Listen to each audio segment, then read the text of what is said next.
Good morning, dear students. Welcome to our online studies, class 10, Science and Technology, part 1, chapter 1, Gravitation.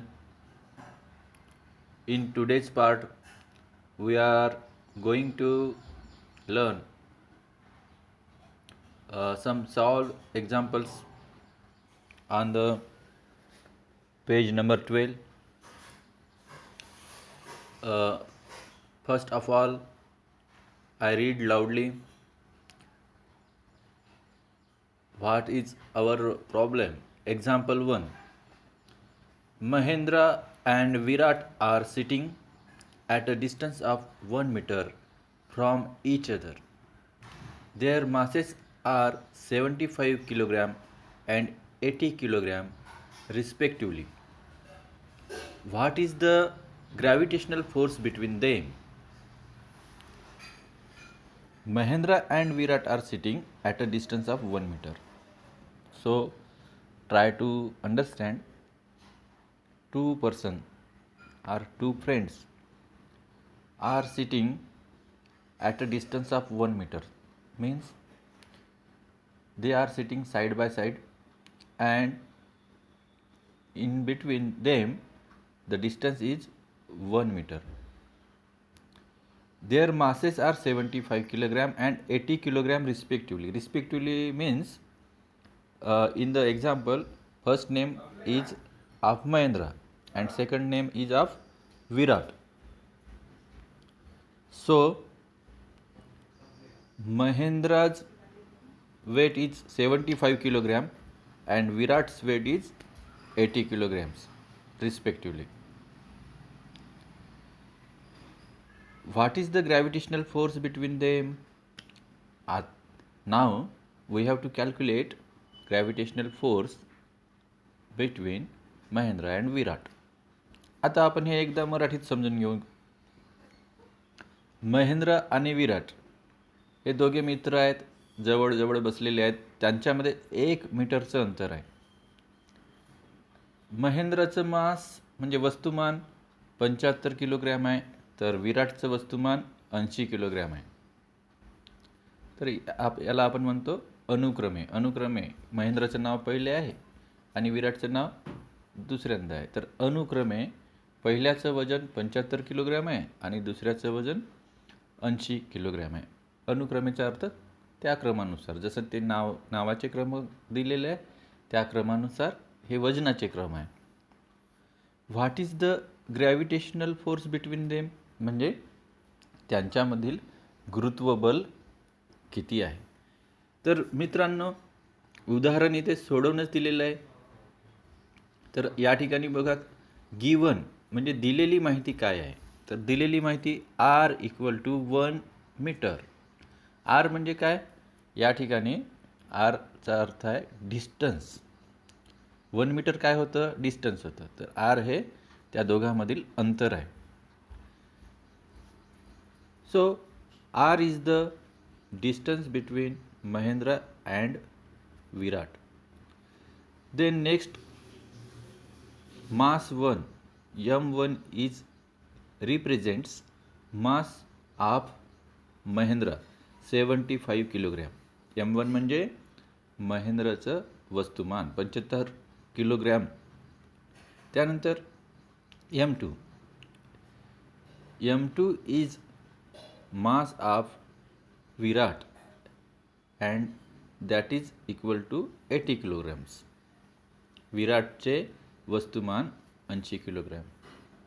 and G is equal to 6.67 into 10 to the power minus 11 Newton meter square per kilogram square. हे काय आहे, हे आहे gravitational constant, जे आपण बघितलेलं आहे. Henry Cavendish यांनी प्रयोगाच्या सहाय्याने हा आकडा शोधून काढलेला आहे. त्याला आपण म्हणतो ग्रॅव्हिटेशनल कॉन्स्टंट. आणि हा ग्रॅव्हिटेशनल कॉन्स्टंट सर्व खगोलीय वस्तूसाठी, समान असतो. This gravitational constant is universal. It is common to all celestial bodies. Whenever we have to calculate gravitational force in between any two celestial bodies, then this gravitational constant will be the same. So we can memorize it also. आपण त्याला लक्षात सुद्धा ठेवू शकतो किंवा त्याला आपल्याला दिलेल्या माहितीमध्ये तो राहणार. आपल्याला माहीत असायलाच पाहिजे, कारण सर्व युनिवर्ससाठी, विश्वासाठी तो अंक ठरलेला आहे. According to Newton's law, formula of gravitational force is F is equal to G into M1 into M2 upon R². तर सूत्र काय आहे? गुरुत्वाकर्षण बलाचं सूत्र काय आहे? F is equal to G into M1 into M2 upon R². या ठिकाणी F म्हणजे काय? F म्हणजे काय? फोर्स कोणता? Gravitational force. आणि G म्हणजे काय? ग्रॅव्हिटेशनल कॉन्स्टंट म्हणजे गुरुत्वाकर्षण स्थिरांक. त्यानंतर M1 म्हणजे वस्तुमान 1, मास 1 म्हणजे महेंद्रचे मास.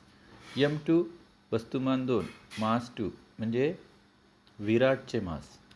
आणि R² म्हणजेच त्यांच्या दोघांमधील अंतराचा वर्ग, जे 1 मीटर आहे.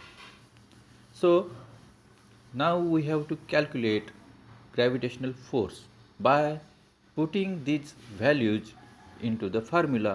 So G is 6.67 into 10 to the power minus 11. Mass 1 is 75 and mass 2 is 80. So all these values are put into the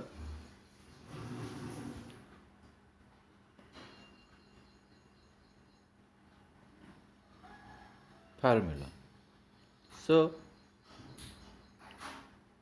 now 6.67 into 10 to the power minus 11 into 75 into 80 upon 1², and after calculation this value is found to be 4.002 into 10 to the power minus 7 Newton.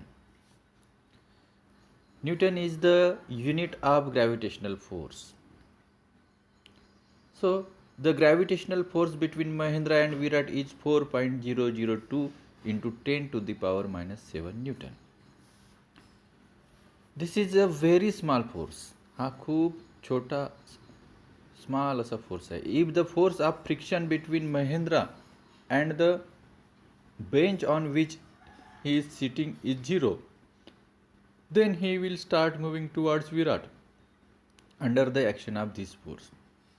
We can calculate his acceleration and velocity by using Newton's law of motion. तर मित्रांनो, आपण normally जेव्हा बसलेलो आहे तेव्हा आपल्याला गुरुत्वाकर्षण बल, पृथ्वीचे गुरुत्वाकर्षण बल आपल्याला जमिनीकडे ओढत असते. आणि हे बल असल्याने आपण ज्या ठिकाणी बसलो आहे त्या पृष्ठभागाचा आणि आपल्यामध्ये एक घर्षण तयार होते. त्या घर्षणामुळे विराट आणि महेंद्रमध्ये जरी गुरुत्वाकर्षण बल असलं तरी ते एकमेकाकडे सरकत नाही. तर म्हणून जर असं म्हटलेलं आहे की जर समजा आपण हे 2 व्यक्ती स्पेसमध्ये बसलेले आणि यांच्यामध्ये कुठलेही घर्षण नाही, ज्या ठिकाणी ते बसलेले आहेत ते फोर्स, जे फ्रिक्शन फोर्स आहे, घर्षण बल आहे, ते 0 आहे, 0 आहे. तर अशा वेळेला या फोर्समुळे म्हणजे 4.002 into 10 to the power minus 7 newton इतक्या छोट्या फोर्समुळे सुद्धा हे दोघे व्यक्ती एकमेकाकडे सरकतील. तर आता या ठिकाणी प्रश्न आहे की आपण हे जे कॅल्क्युलेशन केलेलं आहे, हे कॅल्क्युलेशन आपल्याला समजलं का, कसे केलेले आहे? इथे सोडवून दिलेलेच आहे. तर यातील जे गुणाकार भागाकार आहे, इथे घातांकाचा सुद्धा गुणाकार आहे. तर हा कसा करायचा? हा जर आपला प्रश्न असेल तर याला आपण स्वतंत्र बघू. तर या ठिकाणी हा पहिला भाग या उदाहरणावरचा मी इथे पूर्ण करतो आहे. धन्यवाद. आणि याच्यातलं कॅल्क्युलेशन कसं करायचं यासाठी दुसरा व्हिडिओ बनवणार, तो सुद्धा बघून घ्या आणि फार चांगल्या रीतीने समजून घ्या. धन्यवाद.